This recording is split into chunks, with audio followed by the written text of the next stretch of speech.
Compatible Android phones can share content with and be controlled through the Volkswagen infotainment display using Android Auto. The phone should be running the most current Android operating system. Ensure the Android Auto app from the Google Play Store is installed. With the ignition on and the vehicle in park, ensure that Bluetooth and Wi-Fi are enabled on the device.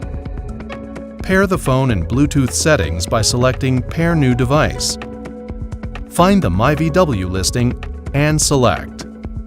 A pairing confirmation password will be sent to the phone. If it matches the password in the display, select Yes on the display and Pair on the phone.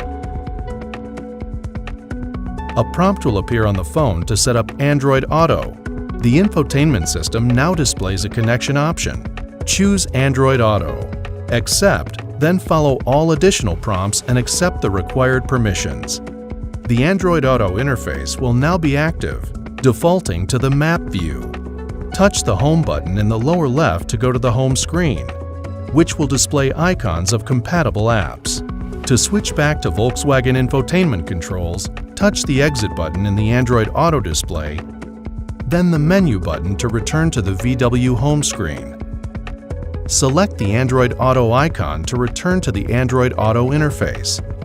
On the next ignition cycle, Android Auto will wirelessly connect automatically.